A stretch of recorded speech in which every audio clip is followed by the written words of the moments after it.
Welcome to Hollywood 1960s TV, where classic cinema returns with dignity, tension, and the weight of history. In Sink the Bismarck, the cold Atlantic becomes more than a battlefield. It becomes a test of nerve, command, and sacrifice. Through coded signals, naval charts, and impossible decisions, the film turns a real World War II pursuit into a restrained and gripping drama.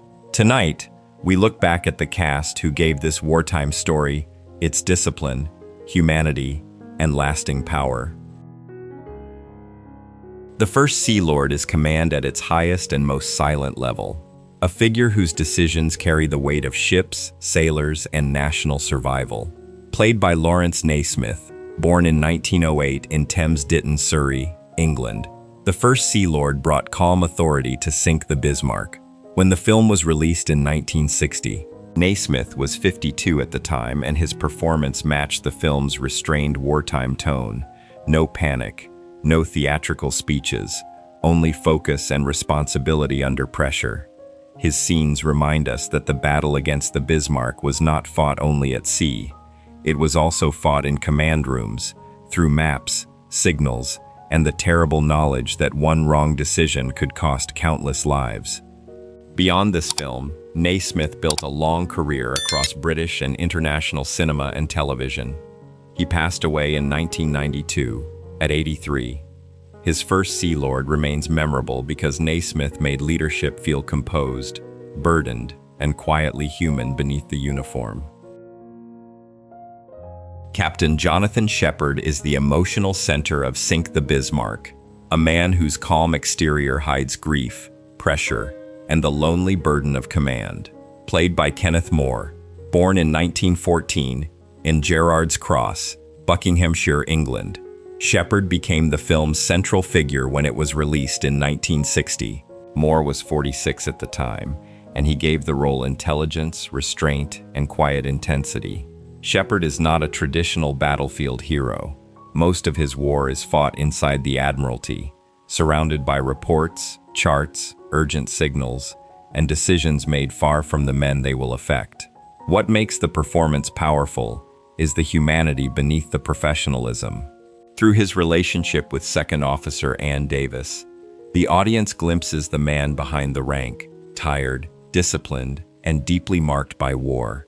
Kenneth More was already one of Britain's most beloved post-war actors. He passed away in 1982, at 67. His Captain Shepherd remains powerful because More made wartime command feel disciplined, lonely, and deeply personal. Admiral Jack Tovey is command at sea under immense pressure, a leader whose calm decisions help shape the Royal Navy's pursuit of the Bismarck. Played by Michael Hordern, born in 1911 in Berkhamsted, Hertfordshire, England, Tovey brought naval authority and dignity to Sink the Bismarck. Hordern was 49 when the film was released in 1960, and his unmistakable voice gave the role weight without exaggeration.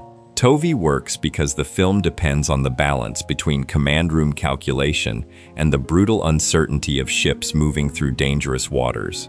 He is experienced, measured, and resolute, a man who understands pressure, but refuses to be ruled by it. Hordern's performance fits the restrained style of classic British war cinema, where emotion is often hidden beneath duty. Beyond this role, he became one of Britain's great character actors across Shakespeare, film, television, and narration. He passed away in 1995, at 83. His Admiral Tovey remains memorable because Hordern made authority feel wise, controlled, and quietly burdened. Commander Richards is professionalism under strain, a steady officer whose presence gives Sink the Bismarck its strong sense of wartime procedure and realism. Played by Maurice Denham, born in 1909 in Beckenham, Kent, England, Richards helps show that victory depended not only on famous commanders, but on disciplined officers doing precise work under pressure. Denham was 51 when the film was released in 1960, and he brought the role calm authority and thoughtful restraint. In the Admiralty scenes, tension rises through maps, messages, changing reports, and decisions made with limited time. Richards belongs to that world completely, focused, composed, and aware that every piece of information matters. Denham had a remarkable career across radio, film, television, and theater, with a gift for making supporting roles feel fully lived in. He passed away in 2002, at 92. His commander Richards remains effective because Denham made professionalism feel steady, precise, and essential to the larger fight. The signals officer represents the nervous system of naval war, communication moving quickly enough to guide ships, shift strategy, and perhaps save lives. Played by Jack Watling, born in 1923 in Chingford, Essex, England, the signals officer adds urgency and credibility to the command room atmosphere of Sink the Bismarck. Watling was 37 when the film was released in 1960, and he gave the role precision, restraint, and focus. The hunt for the Bismarck is not fought only with guns and torpedoes. It is fought through coordinates, coded messages, reports, and the disciplined delivery of information. In a film built on tension rather than spectacle, even the arrival of a signal can change the emotional direction of a scene. Watling enjoyed a long career across stage, cinema, and television, later becoming familiar to Doctor Who fans.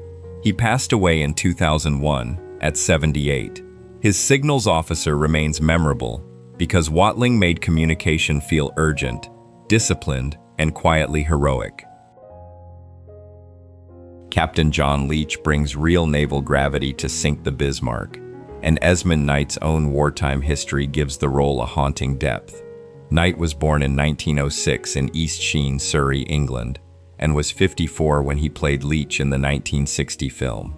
As commander of HMS Prince of Wales, Leach stands at the front line of the early engagement with the Bismarck, where judgment and courage are tested under terrifying conditions. Knight plays him with firmness and authenticity, showing command not as glory, but as pressure, damage, and decisions made while shells fall around you. During World War II, Knight served in the Royal Navy and was severely wounded in the real battle involving the Bismarck, losing sight in one eye. That truth makes his screen presence feel painfully lived in. He passed away in 1987, at 80. His Captain Leach remains unforgettable because Knight made duty feel scarred, dignified, and real. Kapitän Ernst Lindemann gives the Bismarck a human face from the German side of the story, a commander bound to his ship, his crew, and a mission growing darker by the hour. Played by Karl Möhner, born in 1921 in Munich, Germany, Lindemann appears not as an abstract enemy, but as a naval officer caught inside fatal pressure. Möhner was 39 when Sink the Bismarck was released in 1960, and he gave the role composure, discipline, and quiet resolve. His scenes help balance the film's perspective, reminding viewers that naval warfare is built from decisions on both sides, each one pushing men closer to disaster. Lindemann's seriousness makes the Bismarck feel less like a machine and more like a doomed vessel filled with human responsibility. Möhner worked across German, British, and European cinema, often bringing strength to war films and thrillers. He passed away in 2005, at 83. His Lindemann remains controlled, human, and shadowed by inevitability. The Assistant Chief of Naval Staff is authority within the machinery of command, a senior figure whose firm presence reinforces the film's focus on coordination, discipline, and collective responsibility. Played by Geoffrey Keen, born in 1916 in London, England, the Assistant Chief helps make the Admiralty scenes feel credible and tightly organized. Keen was 44 when Sink the Bismarck was released in 1960, and he brought the role a clipped, no-nonsense professionalism. The hunt for the Bismarck required more than courage at sea. It required senior officers working through intelligence, logistics, signals, and rapid decisions under immense pressure. Keen became known for playing men of authority, from military officers to ministers and officials, and this role fits perfectly within that screen identity. He later became familiar to James Bond audiences as Sir Frederick Grey, the Minister of Defense.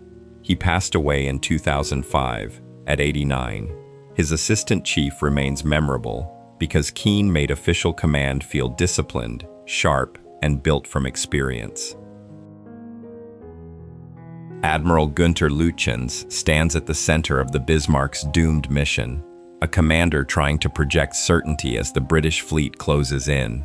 Played by Karel Stepanek, born in 1899 in Prague, Czech Republic, Lütjens brought severity and tension to Sink the Bismarck. Štěpánek was 61 when the film was released in 1960, and he gave the character a rigid, commanding presence.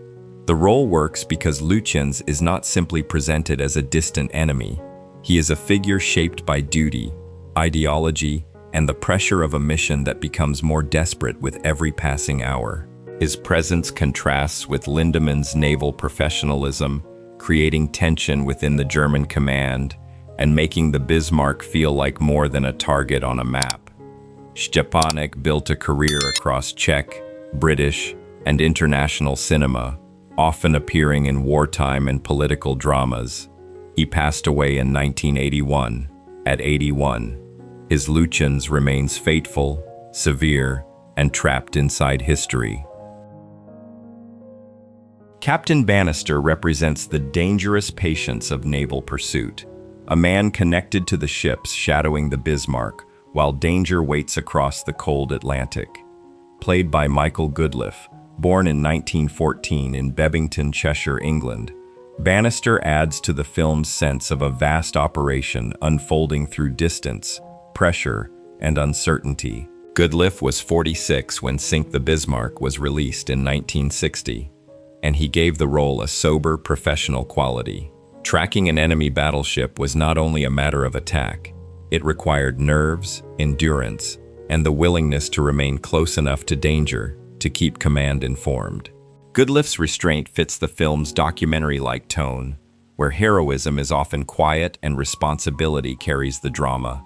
He had a respected career in British cinema and television, often playing officers, professionals, and men of conscience.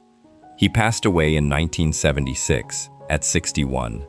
His Captain Bannister remains steady, honorable, and quietly courageous. Commodore Wilfred Patterson is seasoned authority under pressure, a naval officer whose firmness helps shape the film's portrait of experience, discipline, and responsibility.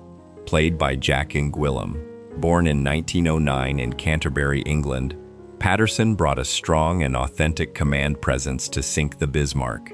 Gwillim was 50 when the film was released in 1960, and his bearing gave the role a natural credibility. The story depends on officers who understand that war at sea is fought through patience, coordination, and decisions made without complete certainty. Patterson belongs to that world, direct, composed, and accustomed to responsibility. Gwillim's own background added further authenticity as he served in the Royal Navy before becoming an actor. That experience stayed visible in many of his screen roles. He later appeared in Lawrence of Arabia, Jason and the Argonauts, Patton, and numerous British dramas. He passed away in 2001 at 91. His Commodore Patterson remains effective because Gwillim made command feel weathered, direct, and grounded in real experience. Captain Lobenmound is one of the disciplined figures who helps Sink the Bismarck feel less like a simple action film and more like a sober reconstruction of wartime pressure. Played by Mark Dignam, born in 1909 in London, England, Mound contributes to the film's network of command, where every officer, signal, ship movement, and decision builds toward the final confrontation. Dignam was 51 when the film was released in 1960, and he gave the role dignity and restrained authority. His character may not dominate the story, but he helps complete the atmosphere of collective duty that gives the film its strength. In Sink the Bismarck! No single man owns the victory. It is carried by many professionals doing their work under impossible strain. Dignam was a respected stage and screen actor, known for bringing weight to historical dramas, literary adaptations, and military roles. He passed away in 1989, at 80. His Captain Mound remains composed, serious, and quietly essential. Second Officer Anne Davis is quiet strength inside the machinery of war, a woman whose discipline, intelligence, and composure help steady the tense Admiralty rooms of Sink the Bismarck. Played by Dana Wynter, born in 1931 in Berlin, Germany, Anne became one of the film's most important emotional counterpoints. Wynter was 29 when the film was released in 1960, and she gave the role elegance without fragility. In a story dominated by naval command, coded signals, and urgent decisions made by men under pressure, Anne reminds us that wartime duty was also carried by women working behind the scenes. Her presence beside Captain Shepherd reveals not only professional competence, but compassion, restraint, and a quiet understanding of his hidden grief. Beyond this film, Wynter was already known internationally for Invasion of the Body Snatchers and continued a respected career in film and television. She passed away in 2011 at 79. Her Anne Davis remains memorable because Wynter made composure feel intelligent, humane, and deeply necessary. And that is why Sink the Bismarck still carries such quiet power. It was not only a war film about a battleship lost beneath the Atlantic. It was a story of duty, signals, command rooms, and men and women carrying impossible pressure with restraint and courage. Many of the actors who gave this history its human weight have now taken their final bow, but their performances remain like echoes across dark water. If this journey through classic cinema moved you, please like, subscribe, and stay with Hollywood 1960s TV, where the legends of the Golden Age live on.